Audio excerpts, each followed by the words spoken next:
ಈ Dharmasthala suicide point, ಅದು ತೀರ್ಥಕ್ಷೇತ್ರ ಅಥವಾ ಸುಸೈಡ್ ಪಾಯಿಂಟ್. ಅದು 3 ದಿನಕ್ಕೊಂದು ಹೆಣ ಬೀಳ್ತಿದೆ ರೀ. ಅಲ್ಲಿ ರಾತ್ರಿ ಸುಮಾರು ಜನ ಅಲ್ಲಿ ಧರ್ಮಸ್ಥಳದಲ್ಲಿ ಆಟೋ ರಿಕ್ಷಾದಲ್ಲಿ ಹೋದಂಥ ಹೆಣ್ಮಕ್ಳು ಕಾಣೆಯಾಗಿದ್ದಾರೆ. ಅಲ್ಲಿ ದರ್ಶನಕ್ಕೆ ಬಂದಂತಹ ಹೆಣ್ಮಕ್ಳನ್ನ ಉಪಯೋಗಿಸ್ಕೊಳ್ಳುವಂತಹ ಬಿಸಾಡುವಂತಹ ಒಂದು ಗ್ಯಾಂಗ್ ಇದೆ.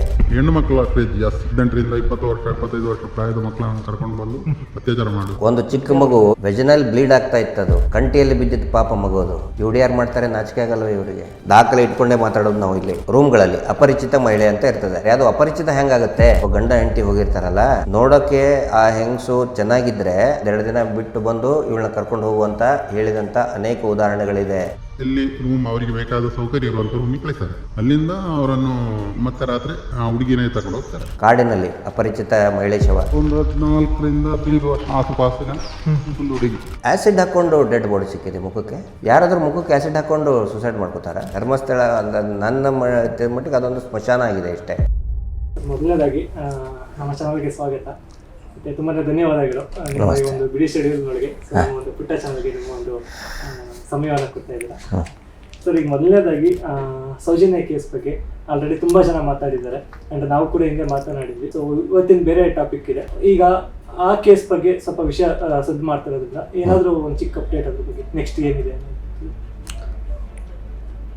ಈಗ ಸೌಜನ್ಯ ಪ್ರಕರಣದ ಬಗ್ಗೆ ಬಹಳಷ್ಟು ಚರ್ಚೆ ನಡೆದಿದೆ, ಆರೋಗ್ಯಕರವಾದಂಥ ಚರ್ಚೆ ನಡೆದಿದೆ.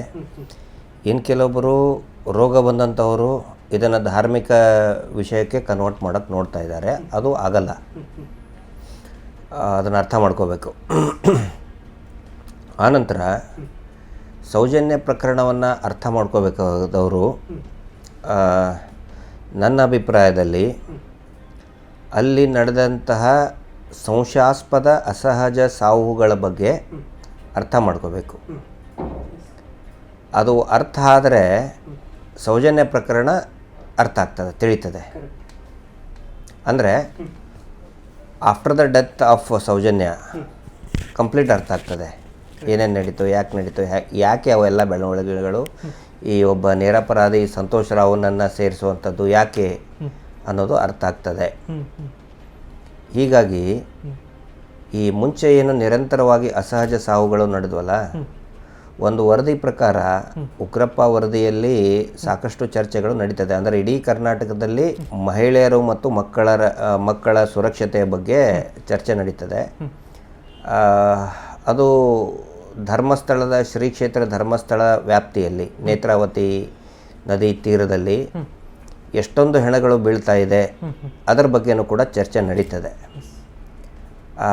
ವಿಶ್ಲೇಷಣೆ ನಡೀತದೆ, ಪ್ರಶ್ನೆಗಳು ಕೇಳ್ತಾರೆ. ಆ ಸಮಿತಿಯಲ್ಲಿದ್ದಂಥ ಅಧ್ಯಕ್ಷರಿರ್ಬೋದು, ಯಾಕಂದರೆ ಶ್ರೀಮತಿ ಮೋಟಮ್ನವ್ರು ಇರ್ತಾರೆ, ಆನಂತರ ಮಹಿಳಾ ಸದಸ್ಯರು ಇರ್ತಾರೆ, ಆನಂತರ ಪ್ರಾಸಿಕ್ಯೂಷನ್ ಇರ್ತದೆ, ನ್ಯಾಯವಾದಿಗಳಿರ್ತಾರೆ, ಆನಂತರ ಹಿರಿಯ ಪೊಲೀಸ್ ಅಧಿಕಾರಿಗಳು ಇರ್ತಾರೆ, ಅಡಿಷನಲ್ SP ದಕ್ಷಿಣ ಕನ್ನಡ ಜಿಲ್ಲೆ ಅವರು ಇರ್ತಾರೆ. ಇದೆಲ್ಲ ಈ ಚರ್ಚೆಯ ಎಲ್ಲ ವಿಷಯಗಳು ಕೂಡ ಉಗ್ರಪ್ಪ ವರದಿಯಲ್ಲಿ ಭಾಳ ಸ್ಪಷ್ಟವಾಗಿ ಅದು ಬಂದಿದೆ. ಅದರಲ್ಲಿ ಒಂದು ಅಂಶ ಏನು ಅಂತ ಹೇಳಿದರೆ ಆನ್ ಆ್ಯಂಡ್ ಅವರೇಜ್, ಆ್ಯಕ್ಚುಯಲ್ ಅದು ಇನ್ನೂ ಜಾಸ್ತಿನೇ ಇದೆ, ಬಟ್ ಒಬ್ಬ ಅಧಿಕಾರಿ ಹೇಳಬೇಕಾದ್ರೆ ಜಾಸ್ತಿ ಹೇಳೋದಿಲ್ಲ, ಕಡಿಮೆನೇ ಹೇಳ್ತಾರೆ. ಅವರು ಹೇಳೋ ಪ್ರಕಾರ ವರ್ಷಕ್ಕೆ ಅಂದಾಜು 100 ಆದರೂ ಕೂಡ ಬೀಳ್ತದೆ ಅಂಥೇಳಿ. ಆ್ಯಕ್ಚುಲಿ ದಟ್ ಈಸ್ ತುಂಬ ಜಾಸ್ತಿ ಇದೆ. ವರ್ಷಕ್ಕೆ ಒಂದು 200-300ವರೆಗೆ ಅಲ್ಲಿ ಹೆಣ ಬಿದ್ದಿದೆ. ನೀವು ವರ್ಷಕ್ಕೆ ಒಂದು 300 ಅಂತ ಹೇಳಿದರೂ ಕೂಡ 300 ಡೆತ್ ಆಗ್ತಾ ಇದೆ ಅಂತ ಹೇಳಿದರೂ ಕೂಡ ಒಂದು ವರ್ಷಕ್ಕೆ. ಸೊ ಆನ್ ಆ್ಯಂಡ್ ಅವರೇಜ್ ಅದು ಎಷ್ಟು 3ವರೆಗೆ ಬರ್ತದೆ. ಅದು ಅಂದರೆ 3 ದಿನಕ್ಕೆ 3 ಅಥವಾ 4 ದಿನಕ್ಕೆ in between every 3 to 4 days ಒಂದು ಹೆಣ ಬೀಳ್ತಾ ಇದೆ ನೇತ್ರಾವತಿ ತೀರದಲ್ಲಿ. ಅದರಲ್ಲಿ ಅನೇಕವುಗಳು ಸಂಶಯಾಸ್ಪದ ಸಾವುಗಳಾಗಿದೆ. ಅಂದರೆ UDR ಅನ್ಯಾಚುರಲ್ ಡೆತ್ ರಿಪೋರ್ಟ್. ಮುಳುಗಿದ್ದೆಲ್ಲವೂ ಕೂಡ UDR ಮಾಡಿದ್ದಾರೆ. ಕಾಡಲ್ಲಿ ಬಿದ್ದಂಥವೆಲ್ಲ UDR ಮಾಡಿದ್ದಾರೆ. UDR ಅಂತ ಹೇಳಿದರೆ ಅಸಹಜ ಸಾವು ಪ್ರಕರಣ, ಅನ್ಯಾಚುರಲ್ ಡೆತ್ ರಿಪೋರ್ಟ್ ಅಂತ ಸೆಕ್ಷನ್ 174ನಲ್ಲಿ ಸಿನಲ್ಲಿ CRPCಯಲ್ಲಿ ಮಾಡ್ತಾರೆ ಅದನ್ನ. ಆದರೆ ಇಲ್ಲಿ ಪ್ರಶ್ನೆಗಳು ಬರೋದು, ಅವ್ರು ಕೇಳ್ಬೋದು, ಮತ್ತು ಅಲ್ಲಿ ಬರ್ತಾರೆ, ನದಿಯಲ್ಲಿ ಸ್ನಾನ ಮಾಡ್ತಿರ್ತಾರೆ, ಕಾಲು ಜಾರಿ ಬೀಳ್ತಾರೆ, ಸಾಯ್ತಾರೆ, ಮತ್ತು ದೇವಸ್ಥಾನಕ್ಕೆ ಬರ್ತಾರೆ, ಆತ್ಮಹತ್ಯೆ ಮಾಡ್ಕೊಳ್ತಾರೆ, ಸಾಯ್ತಾರೆ ಅಂಥೇಳಿ. ಪುಣ್ಯಕ್ಷೇತ್ರ ನೋಡಿ, ಪುಣ್ಯಕ್ಷೇತ್ರದಲ್ಲಿ ಯಾರು ಸಾಯೋದಕ್ಕೆ ಬರೋದಿಲ್ಲ ಒಂದೇದ್ದು. ನಾನು ಮಾತ್ರ ಕೇಳಿಲ್ಲ. ಅದರಲ್ಲಿ ವಿಶೇಷವಾಗಿ ಧರ್ಮಸ್ಥಳಕ್ಕೆ ದರ್ಶನಕ್ಕೆ ಬರ್ತಾರೆ, ಅವರ ಅಭಿವೃದ್ಧಿಗೆ ಬರ್ತಾರೆ, ಮನೆ ಅಭಿವೃದ್ಧಿ ಆಗಲಿ, ತಮ್ಮ ವೈಯಕ್ತಿಕ ಅಭಿವೃದ್ಧಿ ಆಗಲಿ, ಮದುವೆ ಆಗಲಿ ಅಂತ ಬರ್ತಾರೆ ಹೊರತು ಸಾಯೋದಕ್ಕೆ ಬರ್ತಾರೆ ಅಂಥೇಳಿ ನಮ್ಮ ಕಡೆ ಅಂತರೂ ಆ ಪ್ರತೀತಿ ಇಲ್ಲ. ನಾನು ಕೂಡ ಉತ್ತರ ಕರ್ನಾಟಕದವನೇ. ಅತಿ ಹೆಚ್ಚು ಭಕ್ತರು ಬರೋದು ಧರ್ಮಸ್ಥಳಕ್ಕೆ, ಸಾಯೋದಕ್ಕೆ ಧರ್ಮಸ್ಥಳಕ್ಕೆ ಹೋಗೋದಿಲ್ಲ. ಇಲ್ಲಿ ನಾನು ಕೇಳೋದು, ಹಾಗಿದ್ರೆ ಅಲ್ಲೇನು ಸುಸೈಡ್ ಪಾಯಿಂಟ್ ಇದೆಯಾ? ಅದು ಈಸ್ ಧರ್ಮಸ್ಥಳ ಆ ಸುಸೈಡ್ ಪಾಯಿಂಟ್? ಅದು ತೀರ್ಥಕ್ಷೇತ್ರ ಅಥವಾ ಸುಸೈಡ್ ಪಾಯಿಂಟ್? ಅದು 3 ದಿನಕ್ಕೊಂದು ಹೆಣ ಬೀಳ್ತದೆ ರೀ ಅಲ್ಲಿ. ಸೊ ಯಾಕೆ ಅದ್ರ ಬಗ್ಗೆ ತನಿಖೆ ಆಗಲಿಲ್ಲ? ಆಯಿತು, ನಿಮ್ಮ ಪ್ರಕಾರ ನೀವು ಸುಸೈಡ್ ಅಂತಲೇ ಅಸಹಜ ಸಾವುನಲ್ಲಿ ನೋಡಿ, ಸುಸೈಡ್ ಆದರೂ ಕೂಡ ಅದು UDR ಆಗುತ್ತೆ. ಮನೆಯಲ್ಲಿ ವಿಷ ಸೇವಿಸಿದರೂ ಕೂಡ ಸುಸೈಡ್ UDR ಆಗುತ್ತೆ. ಮನೆಯಲ್ಲಿ ನೇಣು ಹಾಕ್ಕೊಂಡ್ರು ಕೂಡ ಸುಸೈಡ್ ಆಗುತ್ತೆ. ಆ ಥರ ಪ್ರಕರಣಗಳು ಕೂಡ ನಡೆದಿದ್ದಾವೆ, ಇಲ್ಲ ಅಂತಲ್ಲ. ಆದರೆ ಅದರ ಜೊತೆಗೆ ಸುಮಾರು ಸಂಶಯಾಸ್ಪದ ಸಾವುಗಳು ಕೂಡ ಇದ್ದಾವಲ್ಲ. ಉದಾಹರಣೆಗೆ ಸೌಜನ್ಯ ಪ್ರಕರಣದ ಒಬ್ಬ ಪ್ರಮುಖ ಸಾಕ್ಷಿ ರವಿ ಪೂಜಾರಿ, ಅದು ಕೂಡ UDR ಮಾಡಿಬಿಡ್ತಾರೆ. ಅದು ಕೂಡ ರಿಪೋರ್ಟಲ್ಲಿದೆ, ಈ UDR ರಿಪೋರ್ಟಲ್ಲಿ ಇದೆ. ಒಂದು ಪ್ರಕರಣದ ಪ್ರಮುಖ ಸಾಕ್ಷಿ ಇನ್ನೂ ಕೂಡ ಸಾಕ್ಷಿ ಹೇಳೇ ಇಲ್ಲ ಅವನು. ಒಂದು ವೇಳೆ ಅವನು ಸಾಕ್ಷಿ ಹೇಳಿದ ಮೇಲೆ ಕೋರ್ಟಲ್ಲಿ ಬಂದು ಸಾಕ್ಷಿ ಹೇಳಿದ ಮೇಲೆ ಆಯಿತು, ಸಾವು ಆಯ್ತು ಅಂತ ಹೇಳಿದರೆ ಬಿಡಿ, ಏನೋ ಆಗಿದೆ ಅಂಥೇಳಿ. ಬಟ್ ಬಿಫೋರ್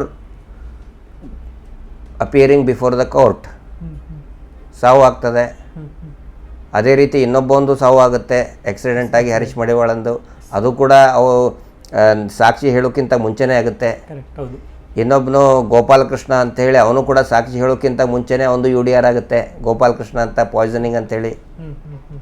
ಇದು ಒಂದಾದರೆ, ಇದು ಸೌಜನ್ಯ ಪ್ರಕರಣಕ್ಕೆ ಸಂಬಂಧಪಟ್ಟದ್ದಾದರೆ, ಸೌಜನ್ಯ ಪ್ರಕರಣಕ್ಕಿಂತ ಬಿಫೋರ್ ಸುಮಾರು ಅಸಹಜ ಸಾವು ಇದೆ. ಒಂದು ಎಕ್ಸಾಂಪಲ್ ನಿಮ್ಗೆ ಹೇಳ್ತೇನೆ, ಓನ್ಲಿ ಒನ್ ಎಕ್ಸಾಂಪಲ್.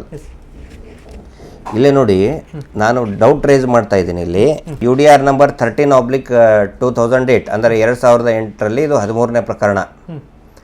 174 CRPC ಕಲಂ. ಧರ್ಮಸ್ಥಳದ ನೇತ್ರಾವತಿ ನದಿ ನೀರಿನಲ್ಲಿ ಅಂತ ಬರೀತಾರೆ ಇವರು. ನದಿ ನೀರಿನಲ್ಲಿ, ಆ್ಯಕ್ಚುಲಿ ಅದು ನದಿ ನೀರಿನಲ್ಲಿ ಸಿಕ್ಕಿದ್ದಂತಲ್ಲ, ನದಿ ನೀರಿನಂತೆ ಬರೀತಾರೆ. ಓಕೆ, ಪೊಲೀಸರು ಬರೀತಿದ್ದಾರೆ, ಓಕೆ. ಯಾರು ಅಂತ ಹೇಳಿದರೆ ಅಪರಿಚಿತ ಗಂಡಸು ಮತ್ತು ಹೆಂಗಸು ಯಾರಾದರೂ ಒಬ್ಬರು ಹರಿಯುವ ನದಿ ನೀರಿನಲ್ಲಿ ಮುಳುಗಿದರೆ ಸುಸೈಡ್ ಮಾಡ್ಕೊಂಡಿದ್ದಾರೆ ಅಂತಲೇ ತಿಳ್ಕೊಳ್ಳಿ. ಲೆಟ್ ಅಸ್ ಅಸ್ಯೂಮ್ ಸುಸೈಡ್ ಮಾಡ್ಕೊಂಡಿದ್ದಾರೆ, ಅಥವಾ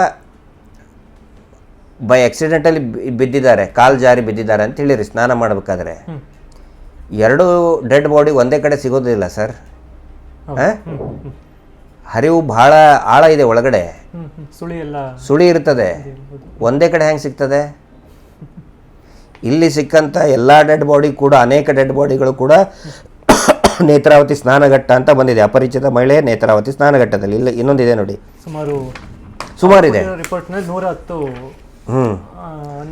ಸಾವುಗಳಾಗಿದೆ.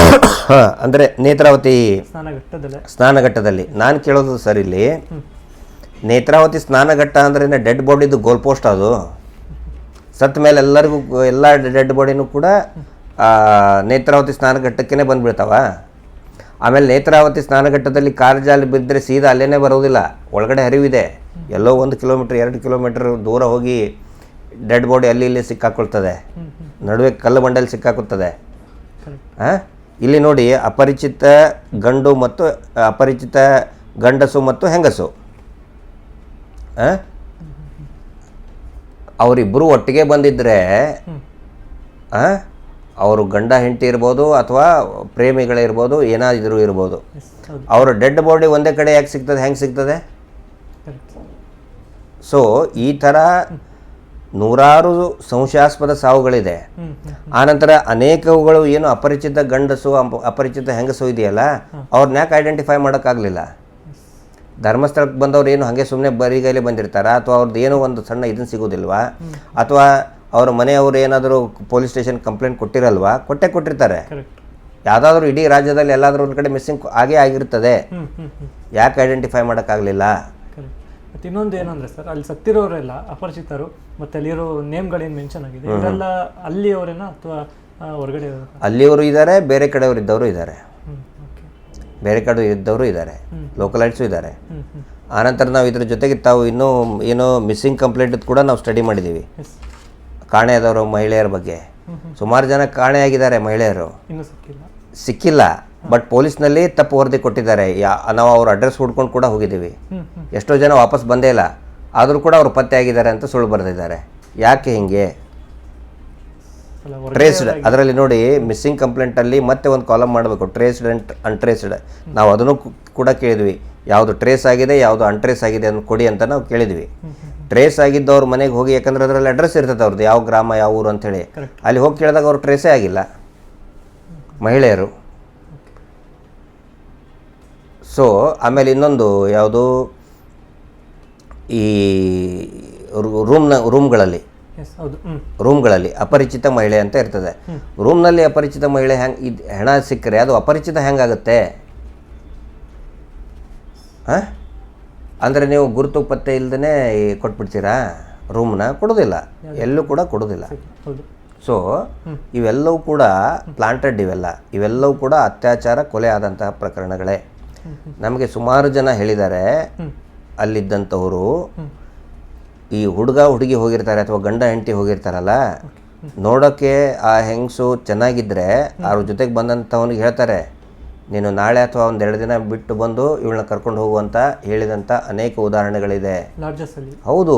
ಅಸಹಜ ಸಾವುಗಳು ಎಷ್ಟು? 450 ಅಂತ ಪಟ್ಟಿಯಲ್ಲಿ ಅಸಹಜ ಸಾವು 450, ಅವ್ರದ್ದು 52 ಏನೋ ತೋರಿಸ್ತಾರೆ. ಆದರೆ ಅಷ್ಟಲ್ಲ, ಎಷ್ಟಿರ್ಬೋದು? ಸುಮಾರು 1000ಕ್ಕಿಂತ ಮೇಲೂ ಇರ್ಬೋದು. ಕಾರಣ ಏನಿರ್ಬೋದು? ಕಾರಣ ಅವರಿಗೆ ಒಂಥರ ಹೆಣ್ಣು ಮಕ್ಕಳ ಕ್ರೇಜ್ ಜಾಸ್ತಿ. ಅಂದರೆ ಸುಮಾರು 18ರಿಂದ 20 ವರ್ಷ 25 ವರ್ಷ ಪ್ರಾಯದ ಮಕ್ಕಳನ್ನು ಕರ್ಕೊಂಡು ಬಂದು ಅತ್ಯಾಚಾರ ಮಾಡೋದು. ಅವರು ಏನು ಮಾಡ್ತಾರೆ ಗೊತ್ತಿಲ್ಲ, ಕೊಲೆ ಮಾಡ್ತಾರೆ. ಅವರಿಗೆ ಈಗ ಕಪಲ್ಸ್ ಬಂದರೂ ಕೂಡ ಅವ್ರದ್ದು ರೂಮ್ಗಳಿರ್ತದೆ. ರೂಮ್ಗಳಲ್ಲಿ ಅವರಿಗೆ ಕೆಳಗಡೆ ಅಂತೇಳಿ ಕಳಿಸಿಬಿಡ್ತಾರೆ. ಅಲ್ಲಿಂದ ರೂಮಿನಲ್ಲಿ ಕಳಿಸಿಬಿಟ್ಟಿದ್ದು, ಈಗ ಅಲ್ಲಿದ್ದ ರೂಮಿನವರೇ ಕೆಲವು ನಮಗೆ ಬೇಕಾದವರು ಹೇಳಿದ ವಿಷಯ ನಮಗೆ ಗೊತ್ತಿರೋದು. ಯಾಕಂದರೆ ಅಲ್ಲಿ ಬಂದವರನ್ನು ಕೆಳಗಡೆ ಕಳಿಸ್ತಾರೆ. ಅವರ ಇಲ್ಲಿ ರೂಮ್ ಅವರಿಗೆ ಬೇಕಾದ ಸೌಕರ್ಯ ಇರುವಂಥ ರೂಮಿಗೆ ಕಳಿಸ್ತಾರೆ. ಅಲ್ಲಿಂದ ಅವರನ್ನು ಮತ್ತೆ ರಾತ್ರಿ ಆ ಹುಡುಗಿನ ಎತ್ತಕೊಂಡು ಹೋಗ್ತಾರೆ, ಕಪಲ್ಸ್ ಬಂದವರನ್ನು.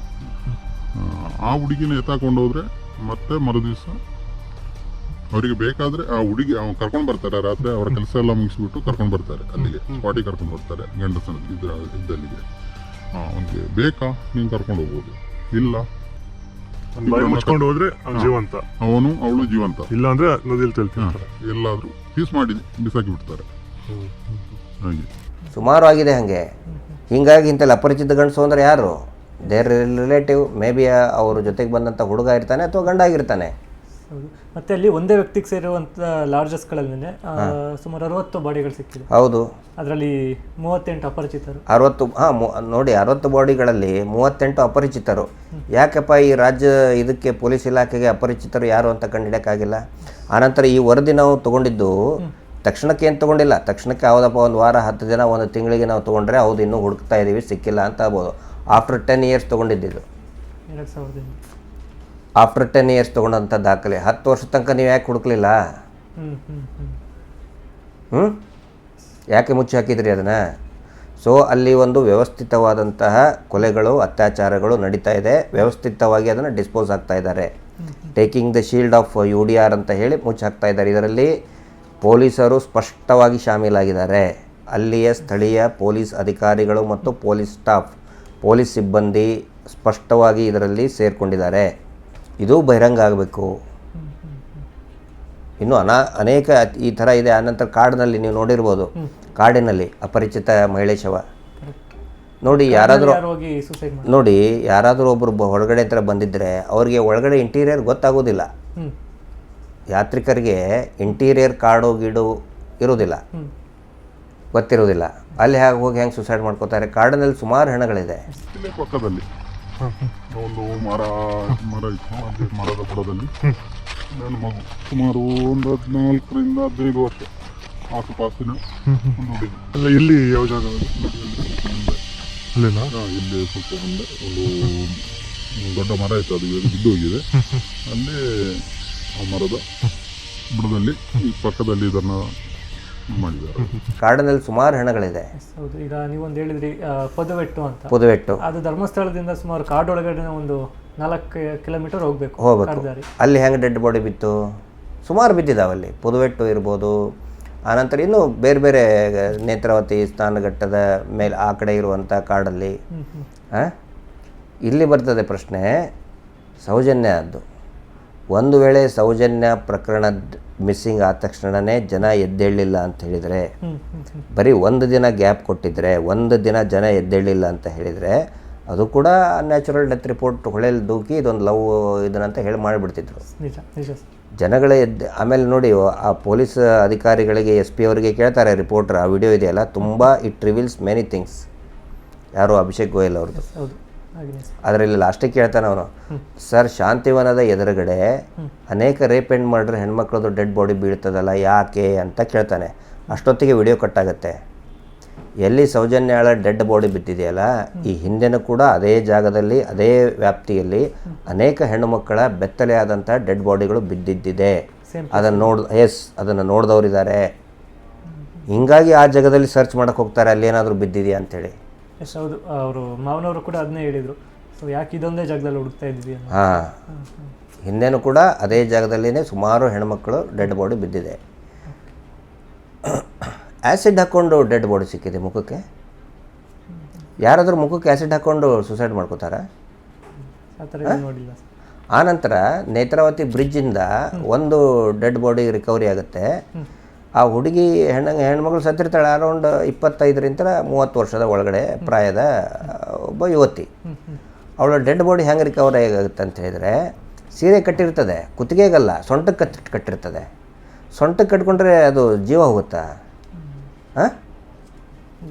ಸೊಂಟಕ್ಕೆ ಕಟ್ಕೊಂಡ್ರೆ ಜೀವ ಹೋಗುತ್ತಾ? ಆ ಇದರಲ್ಲಿ ರಿಕವರಿ ಮಾಡಿಕೊಂಡು ಅದನ್ನು UDR ಮಾಡಿ ಹೋಗಿದ್ದಾರೆ. ಯಾಕೆ ಇದನ್ನು ಸಂಶಯಾಸ್ಪದ ಅಂತ ಹೇಳ್ಕೊಂಡು 174 ಇದ್ದಿದ್ದನ್ನು 302ನಲ್ಲಿ IPC ಕನ್ವರ್ಟ್ ಮಾಡಿ ಯಾಕೆ ಇನ್ವೆಸ್ಟಿಗೇಷನ್ ಮಾಡಲ್ಲ ಪೊಲೀಸರು? ಈಗ ಹೊರಗಡೆಯವರಿಗೆ ಆಗಿ ನಮಗೇನೆ ಈ ರೀತಿ ಅನುಮಾನ ಬರ್ತಿದೆ. ಹೌದು. ಸೊ ಅದನ್ನೆಲ್ಲ ಹತ್ತು ಸ್ಟೇಷನಲ್ಲಿ ಇಟ್ಕೊಂಡು ನೋಡಿದವ್ರಿಗೆ ಯಾಕೆ? ಆಮೇಲೆ ಇನ್ನೊಂದು ಫೀಡ್ಬ್ಯಾಕ್ ಇದರಲ್ಲಿ, ಸಂಬಂಧಿಕರು ಕಂಪ್ಲೇಂಟ್ ಯಾಕೆ ಕೊಡಲಿಲ್ಲ ಬಂದು ಅಂತಲೂ ಕೇಳ್ಬೋದು. ಕೆಲವೊಂದಿಷ್ಟು ಜನ ಬಂದಿದ್ದಾರೆ.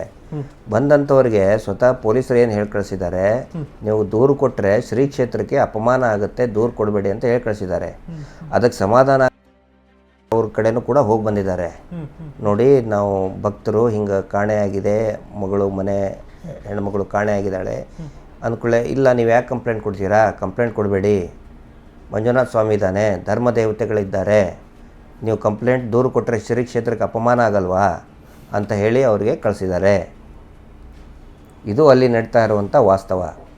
ಯಾರೇ ದೂರು ಕೊಟ್ಟರೂ ಕೂಡ ಶ್ರೀ ಕ್ಷೇತ್ರಕ್ಕೆ ಅಪಮಾನ ಆಗುತ್ತೆ ಅಂತೇಳಿ ಕಂಪ್ಲೇಂಟ್ ಕೊಡಲಾಗಿ ಮಾಡಿದ್ದಾರೆ. So this is the fact. ನಾವು ಹೇಳೋದು, ಈ ಸೌಜನ್ಯ ಪ್ರಕರಣ ಆದ ಮೇಲೆ ಏನು ಹೋರಾಟಗಳ ಪ್ರಾರಂಭವಾದವು ಅವಾಗ ಇವೆಲ್ಲ ಸ್ಟಾಪ್ ಆಗಿದೆ. ಅಂದರೆ UDR ಅಲ್ಲ. ಈಗ ಕಾಲ್ಜಾರ್ ಅಂದರೆ ಸುಮಾರು ವಯಸ್ಸಾದವರು ಸತ್ತಿದ್ದಾರೆ, ಅವು ಕೂಡ UDR ಆಗುತ್ತೆ, ಅದು ಇಲ್ಲ ಅಂತ ನಾವು ಹೇಳಲ್ಲ. ಕೆಲವೊಂದು ಮನೆಯಲ್ಲಿ ಸುಸೈಡ್ ಮಾಡ್ಕೊಂಡಿದ್ದಾರೆ, ಕೆಲವೊಂದು ಮನೆಯಲ್ಲಿ ಅಂದರೆ ವಿಷ ತೊಗೊಂಡಿದ್ದಾರೆ, ಆಕ್ಸಿಡೆಂಟ್ ಆಗಿದೆ, ಅದನ್ನು ಯಾರು ತಡೆಯೋದಕ್ಕಾಗೋದಿಲ್ಲ. ಬಟ್ ಸಂಶಯಾಸ್ಪದ ಸಾವುಗಳು ಸೌಜನ್ಯ ಪ್ರಕರಣ ಆದಮೇಲೆ ಕಂಪ್ಲೀಟ್ ನಿಂತು ಹೋಗಿದೆ. ಇದನ್ನು ನಾನಲ್ಲ, ಉಗ್ರಪ್ಪ ವರದಿಯಲ್ಲಿ ಸ್ವತಃ ಅಡಿಷನಲ್ SP ಆದಂಥ ಶ್ರೀಯುತ ರಾಹುಲ್ IPS ಅವರೇ ಹೇಳಿಕೆಯನ್ನು ಕೊಟ್ಟಿದ್ದಾರೆ. ಆಫ್ಟರ್ ಸೌಜನ್ಯ ಕೇಸ್ ನಮಗೆ ಈ ಥರ ಇಷ್ಟೋ ರೀತಿಯಲ್ಲಿ ಅಸಹಜ ಸಾವುಗಳು ಆಗ್ತಾ ಇಲ್ಲ ಅಂತ ಸೌಜನ್ಯ ಪ್ರಕರಣವನ್ನು ಉಲ್ಲೇಖ ಮಾಡಿನೇ ಹೇಳಿದ್ದಾರೆ ಆ ಕಮಿಟಿ ಎದುರುಗಡೆ, ವಿಚಾರಣಾ ಕಮಿಟಿ ಎದುರುಗಡೆ. ಸೌಜನ್ಯ ಅವರು ಕೂಡ ಒಂದು ರೀತಿ ಇದಕ್ಕೆಲ್ಲ ಒಂಥರ ಕಡಿವಾಣ ಹಾಕ್ದಂಗಾಯ್ತು. ಹೌದು, ಕಡಿವಾಣ ಹಾಕ್ದಂಗಾಯಿತು. ಆದರೆ ನಾವು ಅಷ್ಟಕ್ಕೆ ಸಮಾಧಾನ ಪಡ್ಕೊಳ್ಳೋದಲ್ಲ. ಅಲ್ಲಿ ಏನು ನಡೀತಾ ಇದೆ, ಅದು ಯಾವ ಗ್ಯಾಂಗ್ ಅದು, ಅಲ್ಲಿ ಒಂದು ಭಾಳ ಸ್ಪಷ್ಟವಾಗಿ ನಮಗೆ ಗೊತ್ತಿದೆ. ಒಂದು ಗ್ಯಾಂಗ್ ಇದೆ ಅಲ್ಲಿ, ಹೆಣ್ಮಕ್ಕಳನ್ನ ಉಪಯೋಗಿಸುವಂತಹ, ಅಲ್ಲಿ ದರ್ಶನಕ್ಕೆ ಬಂದಂತಹ ಹೆಣ್ಮಕ್ಕಳನ್ನ ಉಪಯೋಗಿಸ್ಕೊಳ್ಳುವಂಥ, ಮತ್ತು ಪರಿಚಿತರು ಯಾರಾದರೂ ಇದ್ದರೆ ಅವ್ರನ್ನೂ ಕೂಡ ಉಪಯೋಗಿಸ್ಕೊಂಡು ಬಿಸಾಡುವಂಥ ಒಂದು ಗ್ಯಾಂಗ್ ಇದೆ. Psycho rapist, psycho killer gang ಅದು ನೇರವಾಗಿ ಈ ಕುಟುಂಬದವರೇ ಮಾಡ್ತಾ ಇದ್ದಾರೆ. ಈ ಕುಟುಂಬದವರು ಮತ್ತು ಈ ಕುಟುಂಬದ ಜೊತೆಗೆ ನಂಟು ಹೊಂದಂತಹ ಒಂದು ತಂಡ ಏನಿದೆ, ಅವರು ಸಿಕ್ಕಾಪಟ್ಟೆ ಗಾಂಜಾ ಆಗ್ಬೋದು, ಕೊಕೇನ್ ಅದು ಅಡಿಕ್ಟೆಡ್ ಅವರು ಎಲ್ಲರೂ. ಒಂದು 8-10 ಜನರ ಗ್ಯಾಂಗ್ ಇದೆ. ಅವರಿಗೆ ಅದೇ ಕೆಲಸ ರಾತ್ರಿ ಆದಮೇಲೆ. ಸರ್, ಈಗ ಇದು ನಮ್ಮ ಹತ್ರ ಇರುವಂಥದ್ದು ಈಗ ರಿಪೋರ್ಟ್ ಬಂದು 2012 ರಿಪೋರ್ಟ್ ಇದೆ. ಸೊ ಅಲ್ಲಿ ಜನ ಹೇಳುವಂಥದ್ದು ಇದಕ್ಕಿಂತ ಹಿಂದೆನೂ ಕೂಡ ನಡೆದಿದೆ, ಇದಕ್ಕಿಂತ ಇನ್ನೂ ಹೆಚ್ಚು ಘಟನೆ ಸುಮಾರು ನಡೆದಿದೆ. ಆಮೇಲೆ ಅದನ್ನ ನೋಡಿದವರು ಕೂಡ ಇದ್ದಾರೆ. ಸಾವು 452 ಏನೋ ತೋರಿಸ್ತಾರೆ, ಆದರೆ ಅಷ್ಟಲ್ಲ. ಎಷ್ಟಿರ್ಬೋದು? ಸುಮಾರು 1000ಕ್ಕಿಂತ ಮೇಲೂ ಇರ್ಬೋದು. ಕಾರಣ ಏನಿರ್ಬೋದು? ಕಾರಣ ಅವರಿಗೆ ಒಂಥರ ಹೆಣ್ಣು ಮಕ್ಕಳ ಕ್ರೇಜ್ ಜಾಸ್ತಿ. ಅಂದರೆ ಸುಮಾರು 18ರಿಂದ 20 ವರ್ಷ 25 ವರ್ಷ ಪ್ರಾಯದ ಮಕ್ಕಳನ್ನು ಕರ್ಕೊಂಡು ಬಂದು ಅತ್ಯಾಚಾರ ಮಾಡೋದು. ಅಲ್ಲ, ಈಗ ಜನಗಳಿಗೆ ಕಣ್ಣಿಗೆ ಬಿದ್ದವ್ರು ಯಾಕೆ ಕಾನೂನು ಕಣ್ಣಿಗೆ ಬಿದ್ದಿಲ್ಲ? ಕಾನೂನು ಕಣ್ಣಿಗೆ ಯಾಕೆ ಬಿದ್ದಿಲ್ಲ ಅಂತ ಹೇಳಿದರೆ ಪೊಲೀಸ್ ಸ್ಟೇಷನ್ ಅವ್ರದ್ದೇ ಅಲ್ವಾ, ಅಲ್ಲಿ ಅಧಿಕಾರಿಗಳು ಅವ್ರು ಹೇಳ್ದಂಗೆ ಕೇಳಬೇಕಲ್ವಾ. ದುಡ್ಡು ಕೊಡ್ತಾರೆ, ಭಯ ಪಡಿಸ್ತಾರೆ. ಪೋಸ್ಟಿಂಗಿಗೂ ಕೂಡ ಒಂದು ಅವರ ಅನುಮತಿ, ಅವರ ಮಿನಿಟ್ ಇಲ್ಲದೆ ಯಾರು ಕೂಡ ಆ ಪೊಲೀಸ್ ಸ್ಟೇಷನಲ್ಲಿ ಬರುವಂಗಿಲ್ಲ. ಹೀಗಾಗಿ ಯಾರು ಅದರ ಬಗ್ಗೆ ತಲೆ ಕೆಡಿಸ್ಕೊಂಡಿಲ್ಲ. ಅಧಿಕಾರಿಗಳಿಗೆಲ್ಲ ಗೊತ್ತಿದೆ. ಒಂದು ಪೆಕ್ಯುಲರ್ ಎಕ್ಸಾಂಪಲ್ ನಿಮ್ಗೆ ತೊಗೊಂಡು ಹೇಳ್ತೇನೆ ಈ ರಿಪೋರ್ಟ್ನಲ್ಲಿ ಇದ್ದಂಥದ್ದು. ಎರಡು ನೋಡಿ, UDR ನಂಬರ್ 58 ಅಂದರೆ ಇದು ಕ್ರೈಮ್ ನಂಬರ್ ಇದೆ ಇದರಲ್ಲಿ 58/2007 ಮತ್ತು 61/2007. ಎರಡರ ನಡುವೆ ವ್ಯತ್ಯಾಸ ಇಲ್ಲ, ಬರೀ 2 ಕ್ರೈಮ್ ಇಷ್ಟೇ ಇದೆ ನಡುವೆ. ಅಂದರೆ ಎರಡು ಆಲ್ಮೋಸ್ಟ್ ಒಂದೇ ದಿನ ಡೆಡ್ ಬಾಡಿ ಸಿಕ್ಕಂಗೆ, 1 ಅಥವಾ 2 ದಿನದ ನಡುವೆ ವ್ಯತ್ಯಾಸದಲ್ಲೇ ಸಿಕ್ಕಿದ್ದು. 58/2007 174 CRPCಯಲ್ಲಿ ಧರ್ಮಸ್ಥಳ ಗ್ರಾಮದ ಅಪರಿಚಿತ ಮಹಿಳೆ ಸಿಕ್ಕಿದ್ದಲ್ಲಿ ಧರ್ಮಸ್ಥಳ ಗ್ರಾಮದ ನೇತ್ರಾವತಿ ಸ್ನಾನಘಟ್ಟದಲ್ಲಿ. ಆನಂತರ ನಂಬರ್ 61/2007 ಅಪರಿಚಿತ ಗಂಡಸು ಹೆಣ ಸಿಕ್ಕಿದ್ದಲ್ಲಿ ಧರ್ಮಸ್ಥಳ ನೇತ್ರಾವತಿ ಸ್ನಾನಘಟ್ಟದ ಬಳಿಯ ಹೊಳೆಯ ದಡದ ಗುಡ್ಡದಲ್ಲಿ. ಇಲ್ಲಿ ನಾನು ಕೇಳೋದು, ಮಹಿಳೆ ಶವ ನಿಮಗೆ ನೇತ್ರಾವತಿ ಸ್ನಾನಘಟ್ಟದಲ್ಲಿ ಸಿಗ್ತದೆ? ಇವೊಂದು ಗುಡ್ಡದಲ್ಲಿ ಸಿಗ್ತದೆ, ನೇತ್ರಾವತಿ ಸ್ನಾನಘಟ್ಟದ ಬಳಿಯ ಹೊಳೆಯ ದಡದಲ್ಲಿ. ಮೇಲೆ ತಂದು ಯಾರು ಹಾಕಿದ್ರು ಅವನ್ನ? ಹೆಣ ಏನು ಅಡ್ಡಾಡ್ತಾವ ಸತ್ತ ಮೇಲೆ? ಈ ಗಂಡಸಿನ ಶವ ಸತ್ತ ಮೇಲೆ ಹೋಗಿ ಗುಡ್ಡದ ಮೇಲೆ ಬಿತ್ತಾ? So there must be proper reasoning ಇರಬೇಕಲ್ಲ. ಏನು ನಡೀತಾ ಇದೆ? ಇದು ದ ಬೆಸ್ಟ್ ಎಕ್ಸಾಂಪಲ್ ಆಫ್ ನಾಗಳೆ ಹುಡುಗ ಹುಡುಗಿ ಕೇಸ್ ಹೇಳಿದ್ನಲ್ಲ, ಹಾಗೆ ಹುಡುಗಿನ ಮಾಡ್ತಾರೆ, ಹುಡುಗನ್ನ ಕೊಂದು ಹೋಗಿತಾರೆ, ಹುಡುಗಿನ ಹೊಳೆಯಲ್ಲಿ ಹೋಗಿತಾರೆ, ಹುಡುಗನ್ನ ಅಲ್ಲೇ ಪಕ್ಕದ ಗುಡ್ಡದಲ್ಲಿ ಎಸಿತಾರೆ. This is the correct example. ದಾಖಲೆ ಇಟ್ಕೊಂಡೇ ಮಾತಾಡೋದು ನಾವು ಇಲ್ಲಿ. ನಾವೇನು ಮಾಡೋದು, ಸಂಶಯಗಳನ್ನು ವ್ಯಕ್ತಪಡಿಸ್ತಾ ಇದ್ದೀವಿ. ಇಷ್ಟೊಂದು ಸಾವುಗಳಾಗ್ತಾ ಇದೆಯಲ್ಲ, ಯಾಕೆ ತನಿಖೆ ಆಗಿಲ್ಲ? ಈ ಥರ ನಾನು ನಿಮಗೆ ಕಡಿಮೆ ಅಂದರೂ ಇದರಲ್ಲಿ ಒಂದು 100 ಉದಾಹರಣೆ ಕೊಡಬಲ್ಲೆ ನಾನು. ಬಾಯ ಮಾತಿನ ಥರ ಏನೋ ಯೋಚನೆ ಮಾಡಿ ಈ ಹೈಪೋಥಿಸಿಸ್ ಹೇಳ್ತಾ ಇಲ್ಲ ನಾನು. ಆನಂತರ ಒಂದೇ ಮುಂಡ್ರಪಾಡಿಯಲ್ಲಿ ಒಂದೇ ಮನೆಯಲ್ಲಿ 3 ಜನ ಹೆಣ್ಮಕ್ಳದು ಸಾಯ್ತಾರೆ. ಒಂದೇ ಅಂದರೆ ಅದು ಪರಿಚಿತ ಇರೋದೇ. ಕುಮಾರಶೀಲ, ಇಬ್ಬರು ಚಿಕ್ಕ ಹುಡುಗಿಯರು ಅಂತ ಹೇಳಿದ್ರೆ ಮೈನರ್.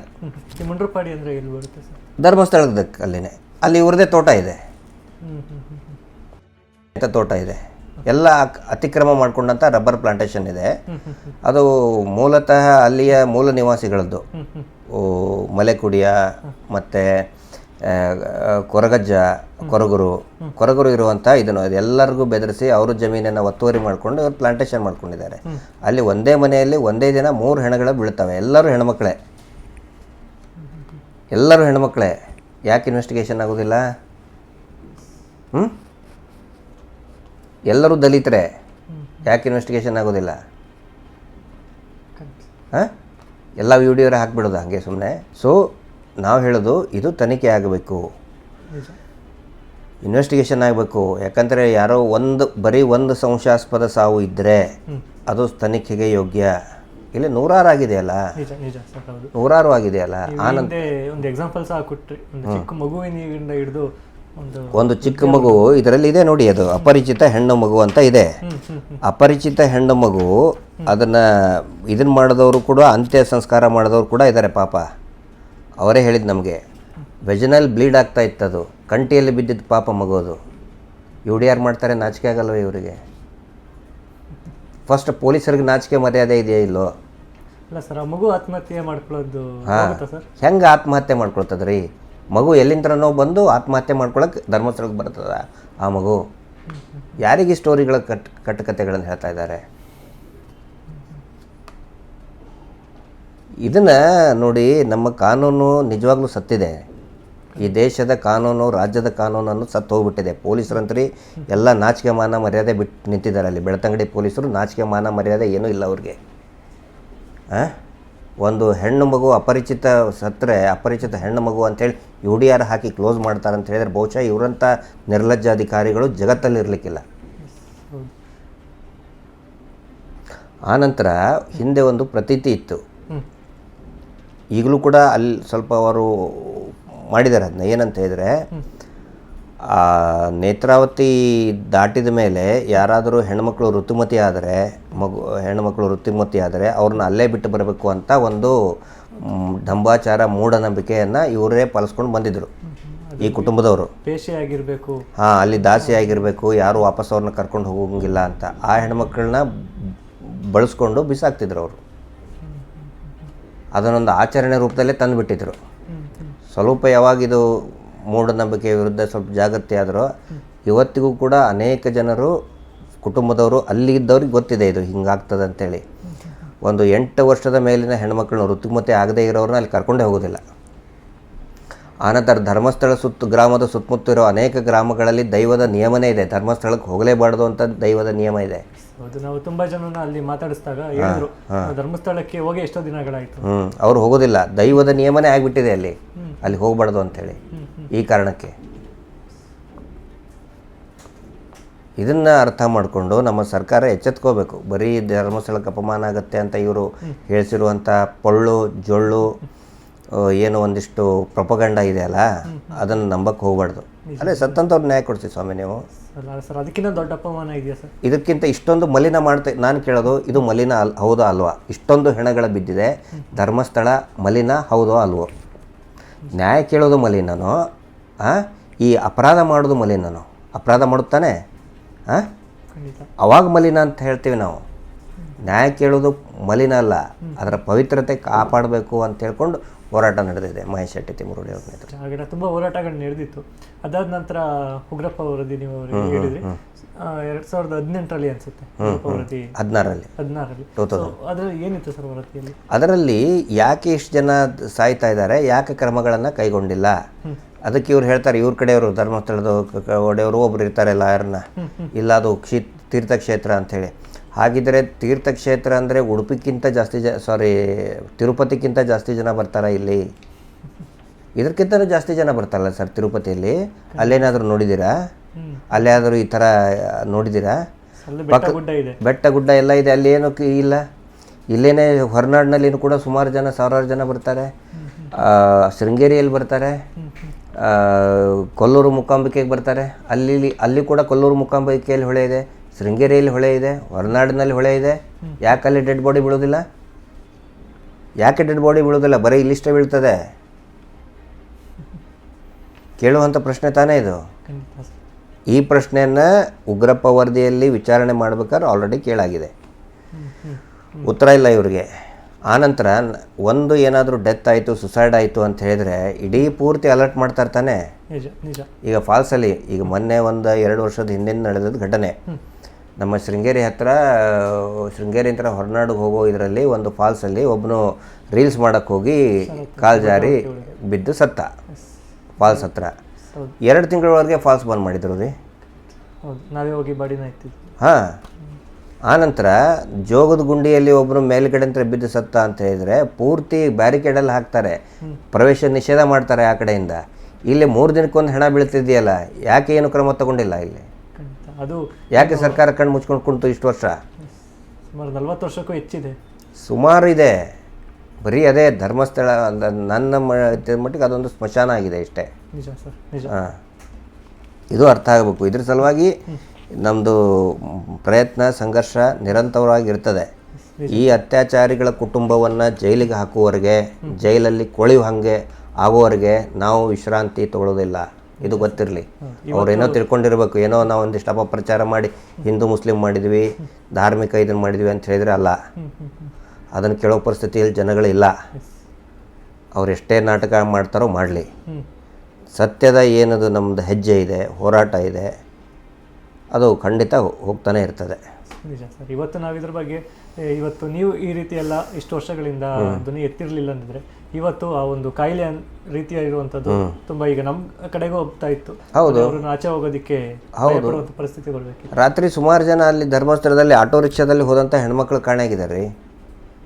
ನೀವು ಕೇಳ್ಬೋದು, ಮತ್ತು ಯಾರಿಗೂ ಯಾಕೆ ಹೇಳಿಲ್ಲ ಅಂದರೆ ಕಂಪ್ಲೇಂಟ್ ಕೊಡೋಕೆ ಹೋದವ್ರಿಗೆ ಹೆದರ್ಸಿದ್ದಾರೆ, ಅಪಮಾನ ಮಾಡ್ತೀರಿ ನೀವು ಅಂಥೇಳಿ. ಮತ್ತೆ ಅದೊಂದು ಹೇಳಿದ್ರಿ, ಬಾಡಿ ಕೂಡ ಕೊಡೋದಕ್ಕೆ. ಅದು ಸಹನಾ ಭಟ್ ಅಂಥೇಳಿ, ಮಂಗಳೂರು ಮಣಿಪಾಲದಲ್ಲಿ MBBS ಫೈನಲ್ ಇಯರ್ ಸ್ಟೂಡೆಂಟ್ ಇದ್ಲು. ಫ್ರೆಂಡ್ಸ್ ಜೊತೆಗೆ ಧರ್ಮಸ್ಥಳಕ್ಕೆ ಹೋದಾಗ ಅವಳನ್ನ ಎತ್ಕೊಂಡು ಹೋಗಿ ಅತ್ಯಾಚಾರ ಮಾಡಿ ಕೊಲೆ ಮಾಡಿದರು. ಡೆಡ್ ಬಾಡಿ ತೊಗೊಂಡು ಹೋಗೋದನ್ನು ಅವ್ರ ಫ್ರೆಂಡ್ಸ್ ನೋಡಿದ್ದಾರೆ ಅವ್ರ ಜೊತೆಗೆ. ಆ ಫ್ರೆಂಡು ಕೂಡ ಧರ್ಮಸ್ಥಳದವರೇ, ಎಲ್ಲ ಫ್ರೆಂಡ್ಸ್ ಸೇರಿ ಬಂದಿದ್ದಾರೆ. ಆವಾಗ ಎತ್ಕೊಂಡು ಹೋಗಿ ಸತ್ತಿದ್ದಾಳೆ. ಸತ್ತ ಮೇಲೆ ಆ ಹುಡುಗಿ ನೋಡಿದ್ದಾಳೆ, ಅವ್ರ ಜೊತೆಗೆ ಬಂದವರು ಗಾಬರಿಯಾಗಿ ಅವ್ರ ತಾಯಿಗೆ ಫೋನ್ ಮಾಡಿದ್ದಾರೆ, ಆಂಟಿ ಹಿಂಗಾಗಿದೆ, ಬೇಗ ಬನ್ನಿ, ಅನಾಹುತ ಆಗಿದೆ ಅಂತೇಳಿ. ಅವರು ಕಲ್ಕತ್ತಾದಲ್ಲಿ ಸ್ಟೆನೋಗ್ರಾಫರು. ಅವರು ಬಂದ ವಾಪಸ್ ಅಲ್ಲಿಂದ ಒಂದು 2 ದಿನ ಆಗುತ್ತೆ. ಅವಾಗ ಏನು ಫ್ಲೈಟ್ ಅದು ಏನೋ ಸ್ವಲ್ಪ ಕಷ್ಟ ಆಗುತ್ತಂತ ಅವ್ರಿಗೆ ಫ್ಲೈಟ್ ತೊಗೊಳೋದು. ಬಟ್ ಎನಿಹಾವ್ ಒಂದು 2 ಡೇಸ್ನಲ್ಲಿ ಬಂದಿದ್ದಾರೆ. ಪೊಲೀಸ್ ಸ್ಟೇಷನ್ಗೆ ಹೋಗಿ ಕೇಳಿದರೆ ಡೆಡ್ ಬಾಡಿ ಎಲ್ಲಿದೆ ಅಂದರೆ ಡೆಡ್ ಬಾಡಿ ನೀನೇ ಹುಡುಕು ಅಂತ ಹೇಳ್ತಾರೆ ಅಲ್ಲಿ ಇನ್ಸ್ಪೆಕ್ಟ್ರು. ಆಮೇಲೆ ಇವ್ರಿಗೆ ಹತ್ರ ಹೋಗ್ತಾರೆ, ಪರಮ ಪೂಜ್ಯರು ಅಂತ ಹೆಸರು ತೊಗೊಂಡಿದ್ದಾರಲ್ಲ ಅವರು, ಮತ್ತು ಅವ್ರ ತಮ್ಮನಿಗೆ ಕೇಳಿದಾಗ ಹೊಡೆದು ಅವ್ರನ್ನ ಕೈ ಬಾಯಿ ಎಲ್ಲ ಕಟ್ಟಿ ಗೊಡೋನಲ್ಲಿ ಕೂಡಿಸಿರ್ತಾರೆ. ಆ ತಾಯಿಗೆ 3 ತಿಂಗಳೊಳಗೆ ಕೋಮಾಗೆ ಹೋಗ್ತಾರೆ. ಅಲ್ಲಿಂದ ಮತ್ತೆ ಎಚ್ಚರ ಬಂದ ಮೇಲೆ ತಪ್ಪಿಸ್ಕೊಂಡು ಬಂದು ಮತ್ತೆ ಹೊಡಿತಾರೆ ಅವ್ರಿಗೆ. ಬೆಂಗಳೂರಿನಲ್ಲಿ ಬಂದಾಗ ಹೊಡೆದು ಕೋಮಾದಲ್ಲಿ ಹೋದಾಗ ಹಾಸ್ಪಿಟ್ಲಿಗೆ ಯಾರೋ ಪಾಪ ಗೊತ್ತಿರೋರು ನೋಡಿದವರು ಹಾಸ್ಪಿಟ್ಲಿಗೆ ಸೇರಿಸಿರ್ತಾರೆ. ಇವತ್ತಿನವರೆಗೂ ಅವ್ರು ಡೆಡ್ ಬಾಡಿ ಸಿಕ್ಕಿಲ್ಲ, ಕೊಡಲೇ ಇಲ್ಲ. ಸರ್ ಇದು ಯಾವ ವರ್ಷದಲ್ಲಿ ಆಗಿರೋದು? ಇದು ಅರೌಂಡ್ ಈ ಸೌಜನ್ಯ ಪ್ರಕರಣಕ್ಕಿಂತ ಹಿಂದೆನೇ. ಅವ್ರದ್ದು ಇಂಟರ್ವ್ಯೂ ಕೂಡ ಇದೆ, ಯೂಟ್ಯೂಬ್ನಲ್ಲೆಲ್ಲ ಇದೆ, ಮಾತಾಡಿದ್ದಾರೆ. ಇಷ್ಟೆಲ್ಲ ಆಗ್ತಿದೆ ಅಂದರೆ ಸರ್ ಯಾಕೆ ಇನ್ನೂ ಬೇರೆಯವರು ಯಾಕೆ ಎಚ್ಚೆತ್ಕೊಂಡಿಲ್ಲ? ಅದೇ ನೋಡಿ, ಇಲ್ಲಿ ಪ್ರತಿಯೊಂದಕ್ಕೂ ಕೂಡ ಮಂಜುನಾಥ ಸ್ವಾಮಿನ ಮುಂದೆ ತೋರಿಸ್ಬಿಡ್ತಾರೆ, ದೇವಸ್ಥಾನ ತೋರಿಸ್ಬಿಡ್ತಾರೆ. ನೋಡಿ ಇವರು ಕ್ಷೇತ್ರಕ್ಕೆ ಅಪಮಾನ ಮಾಡ್ತಾರೆ. ಅದೊಂದು ಹಳೇ 40-50 ವರ್ಷದಿಂದ ಅದೇ ರಾಗ, ಅದೇ ಹಾಡು. ಸಾಕಷ್ಟು ಸಾವಿರಾರು ಕೋಟಿ ದುಡ್ಡಿದೆ. ಒಂದು ವಾರಕ್ಕೆ ಈ ಮೀಟರ್ ಬಡ್ಡಿ ದಂಧೆ ಮಾಡಿ ಸಾವಿರಾರು ಕೋಟಿ ರೂಪಾಯಿ ಬರ್ತದೆ ಅವರಿಗೆ. ಆ ದುಡ್ಡಿನಿಂದ ಎಲ್ಲ ರಾಜಕೀಯ ಪಕ್ಷವನ್ನು ಖರೀದಿ ಮಾಡಿದ್ದಾರೆ, ಮಾಧ್ಯಮಗಳನ್ನು ಖರೀದಿ ಮಾಡಿದ್ದಾರೆ, ನ್ಯಾಯಾಲಯವನ್ನು ಕೂಡ ಖರೀದಿ ಮಾಡಿದ್ದಾರೆ ಅವರು. ಅಂದರೆ ನ್ಯಾಯಮೂರ್ತಿಗಳನ್ನು, ನ್ಯಾಯಾಲಯ ಅಂದರೆ ನಾನು ನ್ಯಾಯಾಂಗ ಅಂತ ಹೇಳ್ತಾ ಇಲ್ಲ, ಆ ವ್ಯಕ್ತಿಗಳನ್ನು, ಆ ಕುರ್ಚಿಯಲ್ಲಿ ಕುಂದುವಂಥ ವ್ಯಕ್ತಿಗಳನ್ನು ಕೂಡ ಖರೀದಿ ಮಾಡ್ತಾರೆ. ಅನೇಕ, ಎಲ್ಲರೂ ಅಂತಲ್ಲ, ನಾನು ಎಲ್ರಿಗೂ ಅಂತ ನಾನು ಹೇಳ್ತಾ ಇಲ್ಲ. ಯಾರ್ಯಾರು ಕೆಲವು ಅನೇಕ ಅದು ಗೊತ್ತಿರೋದೇ ಸಂಗತಿ. ನಾನೇನು ಗೊತ್ತಿಲ್ಲದೆ ಇರೋದು ನಾನು ರಿಸರ್ಚ್ ಮಾಡಿ ಹೇಳ್ತಾ ಇಲ್ಲ, ಇದೆಲ್ಲರಿಗೂ ಕೂಡ ಗೊತ್ತಿರೋದೆ. ಈಗ ಹುಂಡಿಯಲ್ಲಿನೇ ವರ್ಷಕ್ಕೆ 300-400 ಕೋಟಿ ರೂಪಾಯಿ ಆದಾಯ ಬರ್ತದೆ, ಭಕ್ತರು ಹಾಕಿದ ದುಡ್ಡು. ಇಲ್ಲಿ ಹೊರಗಡೆಯಿಂದಲೂ ಕೂಡ ಹಣಗಳು ಬರ್ತದೆ, ಬಂಗಾರ ಬರ್ತದೆ, ವಜ್ರ ವೈಡೂರ ಎಲ್ಲ ದಾನ ದಕ್ಷಿಣೆಯ ರೂಪದಲ್ಲಿ ಬರ್ತದೆ. ಅದೆಲ್ಲ ಇವ್ರ ಕುಟುಂಬಕ್ಕೆ ಹೋಗುತ್ತೆ ಹೊರತು ಸರ್ಕಾರಕ್ಕೆ ಒಂದೇ ಒಂದು ರೂಪಾಯಿ ಅದರ ಅಕೌಂಟೆಬಿಲಿಟಿ ತೋರಿಸೋದಿಲ್ಲ. ಯಾಕೆ ಅಂತ ಹೇಳಿದರೆ ಇದು ಜೈನರ ಸ್ವಂತ ಆಸ್ತಿ, ಹಿಂದೂಗಳಿಗೂ ಇದಕ್ಕೂ ಸಂಬಂಧನೇ ಇಲ್ಲ ಅಂತ ಸುಪ್ರೀಂ ಕೋರ್ಟಲ್ಲಿ ಬರೆದಿದ್ದಾರೆ, ಅಫಿಡವಿಟ್ ಬರೆದಿದ್ದಾರೆ. ಸೊ ಇವೆಲ್ಲ ನಡೀತಾ ಇದೆ. ಇದರ ಬಗ್ಗೆ ಚಿಂತನೆ ಆಗಬೇಕು, ಚರ್ಚೆ ಆಗಬೇಕು, ಹೋರಾಟ ಎಲ್ಲ ಈಗ ಸ್ಟಾರ್ಟ್ ಆಗಿದೆ. ನಿಜ, ಖಂಡಿತ ಸರ್. ಇವತ್ತು ನಿಮ್ಮಂಥವ್ರು ಇರೋದ್ರಿಂದನೇ ಇವತ್ತು ಏನು ಆ ಒಂದು ಮಂಜುನಾಥ ಸ್ವಾಮಿ ಮತ್ತು ಅಣ್ಣಪ್ಪ ಸ್ವಾಮಿ ಏನು ಅಲ್ಲ, ದೈವ ಪ್ರೇರಣೆ. ನಮ್ಮಂಥವ್ರು ಅಂತೇನಲ್ಲ, ನಾವಿರಲಿಲ್ಲ ಅಂದರೆ ನಮ್ಮ ಜೊತೆಗೆ ಜಾಗಕ್ಕೆ ಇನ್ನೊಬ್ಬರು ಬರ್ತಾರೆ. ಮಹೇಶ್ ಶೆಟ್ಟಿ ತಿಮ್ಮರೋಡಿ ಅವರು ಏನೊಂದು ಹೋರಾಟ ಮತ್ತು ಸೌಜನ್ಯಳ ಶಕ್ತಿ ಏನಿದೆ ಅದರಿಂದ ಈ ಒಂದು ಹೋರಾಟ ಮಂಜುನಾಥ ಸ್ವಾಮಿ ಪ್ರೇರಣೆಯಿಂದ, ದುರ್ಗಾದೇವತೆಯ ಒಂದು ಚಾಮುಂಡೇಶ್ವರಿಯ ಒಂದು ಪ್ರೇರಣೆಯಿಂದ, ಅಲ್ಲಿ ಅಣ್ಣಪ್ಪಯ್ಯರಿದ್ದಾರೆ. ಅಣ್ಣಪ್ಪಯ್ಯ ಭಾಳ ಅವರು ನಿಜವಾಗಲೂ ಕೂಡ ಅವರು ಧರ್ಮದೇವತೆ, ನ್ಯಾಯದೇವತೆ ಅಣ್ಣಪ್ಪಯ್ಯರು. ಅದರ ಚರಿತ್ರೆ ಇದೆ, ದಯವಿಟ್ಟು ಅದನ್ನ ಒಂದು ಸಾರಿ ನೀವು ಕೂಡ ಪ್ರಸಾರ ಮಾಡಿ. ಅಣ್ಣಪ್ಪಯ್ಯ ಚರಿತ್ರೆ, ಅವ್ರ ಎತ್ತಿಗೂ ಕೂಡ ಆ ಒಂದು ದೊಡ್ಡ ಶಕ್ತಿ ಅದು ಅಣ್ಣಪ್ಪಯ್ಯ ಅಂತ ಹೇಳಿದ್ರೆ. ನಿಜ ಸರ್, ಹೌದು. ಕೊನೆಯದಾಗಿ ಈಗ ನಿಮ್ಮ ಹೋರಾಟದ ಬಗ್ಗೆ ಏನಾದರೂ? ಅಲ್ಲ, ಈಗ ಹೋರಾಟ ಇದು ಜನಜಾಗೃತಿ ತುಂಬ ಜಾಗೃತ ಆಗಿದೆ. ಸಮೀರ್ ಅವ್ರ ವಿಡಿಯೋ ಮುಂಚೆ ಅಂತ ನಾವು ಹೇಳಿದ್ದೀವಿ, ಮಹೇಶ್ ಶೆಟ್ಟರು ಹೇಳಿದ್ದಾರೆ. ಸಮೀರ್ ವಿಡಿಯೋದಿಂದ ಓವರಾಲ್ ಒಂದು ದೊಡ್ಡ ಮಟ್ಟದ ಒಂದು ರಾಷ್ಟ್ರೀಯ ಮಟ್ಟದಲ್ಲಿ ಕೂಡ ಚರ್ಚೆ ಆಗ್ತಾ ಇದೆ. ಇದಕ್ಕೆ ನಮ್ಮದು ಹೋರಾಟ ಅಂತ ಹೇಳಿದ್ರೆ, ನಾವು ಸರ್ಕಾರದ ಕದವನ್ನು ತಟ್ತಾ ಇದ್ದೀವಿ, ನ್ಯಾಯಾಂಗದ ಕದವನ್ನು ತಟ್ತಾ ಇದೆ. ಅಲ್ಟಿಮೇಟ್ಲಿ ನಮಗೆ ನ್ಯಾಯ ಅಲ್ಲಿಂದನೇ ಸಿಗಬೇಕಲ್ಲ. ಅದಕ್ಕೆ ನಮ್ಮ ವಿನಂತಿ ಅಂತ ಹೇಳಿದ್ರೆ, ಪ್ರತಿಯೊಬ್ಬ ಜನರು ಕೂಡ ಆಗ್ರಹ ಮಾಡಿ, ನಾವಿಷ್ಟೇ ಹೇಳಿದರೆ ಸಾಕಾಗೋದಿಲ್ಲ, ನಮ್ಮ ಧ್ವನಿ ಸಾಕಾಗೋದಿಲ್ಲ, ಜನರು ಕೂಡ ಧ್ವನಿ ಎತ್ತಬೇಕು. ಧ್ವನಿ ಎತ್ತಬೇಕಂದ್ರೆ ಎಲ್ಲೋ ಕಲ್ಲು ಹೊಡಿಬೇಕು, ಬಸ್ಸಿಗೆ ಬೆಂಕಿ ಹಾಕಬೇಕು ಅಂತ ನಾವು ಹೇಳಿಲ್ಲ. ಇಡೀ ಸೌಜನ್ಯ ಹೋರಾಟ ಶಾಂತಿಯುತವಾಗೇ ನಡೆದಂಥ ಹೋರಾಟ ಇದು. ಮುಂದೆನೂ ಕೂಡ ಶಾಂತಿಯುತವಾಗೇ ನಡೆಸಬೇಕು ಅನ್ನೋದು ನಮ್ಮ ಇಚ್ಛೆ ಇದೆ.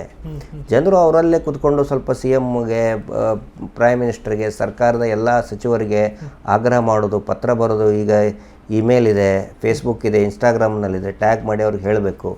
ಮತ್ತು ಒಂದು ಮೊಂಬತ್ತಿಯನ್ನು ಹಚ್ಚಿ ಒಂದು ನ್ಯಾಯಕ್ಕೋಸ್ಕರ ಒಂದು ಪ್ರಾರ್ಥನೆ ಮಾಡಿ ಅಂತ ಕೂಡ ನಾವು ಹೇಳ್ತಾ ಇದ್ದೀವಿ. ಅಲ್ಲಲ್ಲಿ ಸಾರ್ವಜನಿಕವಾಗಿ ಸಾರ್ವಜನಿಕರು ಎಚ್ಚೆತ್ತುಕೊಳ್ಬೇಕು. ಇದಕ್ಕೆ ಸಾರ್ವಜನಿಕರು ಎಚ್ಚೆತ್ತುಕೊಳ್ಳಿಲ್ಲ ಅಂದರೆ ಏನು ಮಾಡೋಕ್ಕಾಗೋದಿಲ್ಲ. ಈಗ ಅದನ್ನೇ ತಡೆಯೋದಕ್ಕೇ ಸ್ಟೇ ತರ್ತಾರೆ ಇದ್ದಾರೆ ಮೀಡಿಯಾಕ್ಕೆ. ಸಾರ್ವಜನಿಕರು ಎಲ್ಲಿ ಬಿಡ್ತಾರೆ ಅನ್ನೋ ಭಯಕ್ಕೆ ಪ್ರತಿಯೊಂದು ಮೀಡಿಯಾಕ್ಕೂ ಕೂಡ ಸ್ಟೇ ತರ್ತಾ ಇದ್ದಾರೆ. ಯಾಕೆ? ಈಗ ಹೋರಾಟ ಮಾಡಬಾರ್ದು ಇವರು ಮಾಡಿಲ್ಲ ಅಂದರೆ ಯಾಕೆ ಸರ್ ಸ್ಟೇ ತರ್ತಾರೆ? ಇವರೇ ನಿಂತ್ಕೋಬೇಕಲ್ಲ ಹೋರಾಟದಲ್ಲಿ. ಇವರೇ ನಿಂತ್ಕೊಂಡು ಬಿಟ್ಟರೆ ಮುಗಿದೋಗುತ್ತೆ.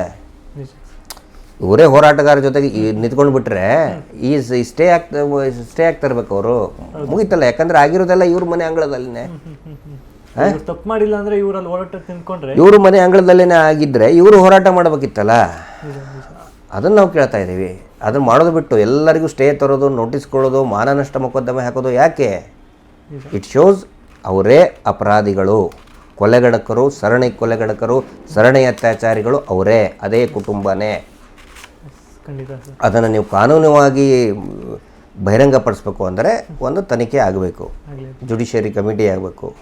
ಅದನ್ನು ನಾವು ಆಗ್ರಹ ಮಾಡ್ತಾ ಇದ್ದೀವಿ. ಇನ್ನೊಂದೇನು ಅಂದರೆ ಅಲ್ಲಿ ಅಪರಿಚಿತ ಗಂಡಸರು ಸತ್ತಿದ್ದಾರಲ್ಲ, ಅದಕ್ಕೆ ಏನಾದ್ರು ಕಾರಣ ಇದೆ? ಅವರೆಲ್ಲರಿಗೂ ಇವ್ರ ಜೊತೆಗೆ ಬಂದಂಥವ್ರು, ಹೆಣ್ಮಕ್ಳ ಜೊತೆಗೆ ಬಂದವರು.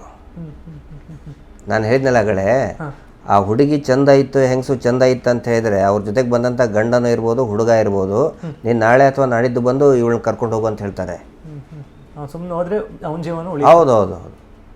ಅದೇ ರೀತಿ ಸುಮಾರಾಗಿದೆ. ಮತ್ತೆ ಇನ್ನೊಂದು ಹಿಂದೆ ಬಂದಂಥ ಪತ್ರಿಕೆಗಳಲ್ಲಿ ಈ ಒಂದು ಭೂ ಕಬಳಿಕೆಗೋಸ್ಕರ ಭಾಳಷ್ಟಾಗಿದೆ. ಅದಕ್ಕೆ ನೀವು ಸಪ್ರೇಟ್ ಈಗ ಭೂರಹಿತ ಬಡವ ಅಂತ ಒಂದು ಫೇಕ್ ಸರ್ಟಿಫಿಕೇಟ್ ತೊಗೊಂಡು 7 ಎಕರೆ ಒಂದು 7.5 ಎಕರೆ ತೊಗೊಂಡಿದ್ದಾರಲ್ಲ. ಸೋಮನಾಥ್ ನಾಯ್ಕರಿಗೆ ಅದ್ರ ಬಗ್ಗೆ ತುಂಬ ಚೆನ್ನಾಗಿ ಸೋಮನಾಥ್ ನಾಯ್ಕರು, ರಂಜನ್ ರಾಯರು ಮತ್ತು ನಾಗರಿಕ ಸೇವಾ ಟ್ರಸ್ಟು, ಅದರಲ್ಲಿರುವಂಥ ದಲಿತ ಕ್ರಿಯಾ ಸಮಿತಿ ಭಾಳ ಚೆನ್ನಾಗಿ ಕೆಲಸ ಮಾಡಿದ್ದಾರೆ. ನೋಡಿ, ಅಂತರಲ್ಲಿ ದಾಖಲೆ ಒಂದು RTC ಇದೆ. RTC ಏನಿದೆ ಆ ದಲಿತರ ಹೆಸರಿನಲ್ಲಿದೆ. ಅನುಭವಿಸ್ತಾ ಇರೋರು ಇವರು, ಪೊಸಿಷನಲ್ಲಿ ಇವರಿದ್ದಾರೆ. ಪೆಟ್ರೋಲ್ ಬಂಕು MB ಕಿರಿಯಾಗಿದ್ದು ದಲಿತ ಕೋಟಾದಲ್ಲಿ, SC ಕೋಟಾದಲ್ಲಿ. MB ಕಿರಿಯನ್ ಕಡೆ ಅಂತ ಒಂದು ಸೈನ್ ಮಾಡಿಸ್ಕೊಂಡು ಅವರು ಒತ್ತುವರಿ ಇಡೀ ಲೈಸೆನ್ಸೇ ಇವರು ತಗೊಂಡು ಅವ್ರು ಪೆಟ್ರೋಲ್ ಬ್ಯಾಂಕ್ ಹಾಕ್ಕೊಂಡಿದ್ದಾರೆ ಕಲ್ಲೇರಿಯಲ್ಲಿ. ಕಲ್ಲೇರಿ ಅಂದರೆ ಧರ್ಮಸ್ಥಳ ಎಂಟ್ರಿ ಆಗ್ಬೇಕಾದ್ರೆ ಪೆಟ್ರೋಲ್ ಬಂಕ್ ಇದೆಯಲ್ಲ ಅದು. ಸುಮಾರಿದೆ ಅಂಥವು, ಅಂದರೆ ಅನೇಕ ಎಲ್ಲವೂ ಕೂಡ. ಪದ್ಮಲತಾ ಪ್ರಕರಣದಲ್ಲಿನೂ ಕೂಡ ಪದ್ಮಲತಾ ತಂದೆಗೆ ಹೇಳಿದ್ರು ಜಮೀನು ಕೊಡುವಂತ ಕೊಡಲಿಲ್ಲ, ಇಲೆಕ್ಷನಿಗೆ ನಿಂದ್ರಬೇಡ ಅಂದ್ರೆ ನಿಲ್ಲಿಲ್ಲ, ಮಗಳನ್ನ ಎತ್ಕೊಂಡು ಹೋದರು. ಆನಂತರ ಪದ್ಮಲತಾ ಪ್ರಕರಣ ಆದ ತಕ್ಷಣವೇ ಆ ಒಂದು ತುಂಡು ಜಾಗ ಇವ್ರ ಹೆಸರಿಗೆ ಆಗುತ್ತೆ. ಇರೋದು ದಾಖಲೆ ನಮ್ಮ ಹತ್ರ ಇದೆ, ತೋರಿಸಿದ್ದೀನಿ ನಾನು, ಫೇಸ್ಬುಕ್ಕಲ್ಲಿ ಕೂಡ ಹಾಕ್ಕೊಂಡಿದ್ದೀನಿ ನಾನು. ಪಬ್ಲಿಕ್ ಡೊಮೇನೆಲ್ಲ ಬಿಟ್ಟಿದ್ದೀವಿ ಎಲ್ಲವನ್ನು ಕೂಡ.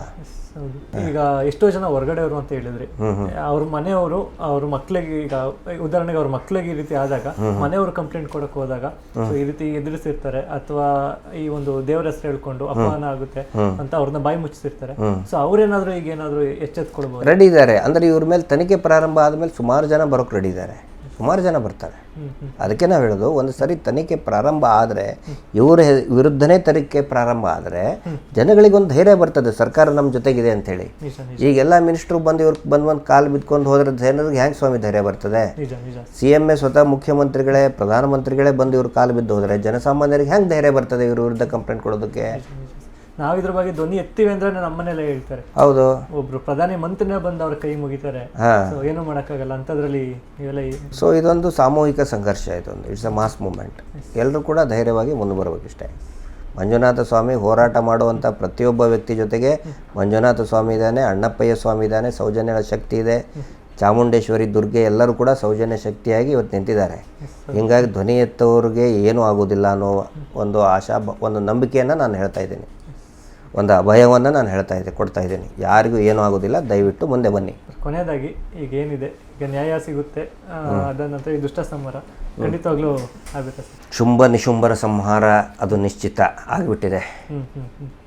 ಬರೀ ಅದರದ್ದು ಅಂತ್ಯವನ್ನು ನಾವು ನೋಡ್ತಾ ಇದ್ದೀವಿ ಇಷ್ಟೇ. ನಿಶ್ಚಿತ ಯುದ್ಧಾಯ ಕೃತ ನಿಶ್ಚಯ, ಯುದ್ಧ ನಿಶ್ಚಿತ ಆಗಿದೆ, ಯುದ್ಧದ ಪರಿಣಾಮವೂ ಕೂಡ ನಿಶ್ಚಿತ ಆಗಿದೆ. ಇವರೇನು ಶುಂಭ ನಿಶುಂಭರಿದ್ದಾರಲ್ಲ, ದೇವರ ಒಂದು ಮುಖವಾಡ ಹಾಕ್ಕೊಂಡು ಅವರ ಸಂಹಾರ ಆಗೋದು ನಿಶ್ಚಿತ. ಸಂಹಾರ ಅಂದರೆ ಕಾನೂನು ರೀತಿಯಲ್ಲಿ. ಇಷ್ಟೊತ್ತು ಸಮಯವನ್ನು ಕೊಟ್ಟರೆ ಸರ್, ತುಂಬಾ ಧನ್ಯವಾದ. Thank you.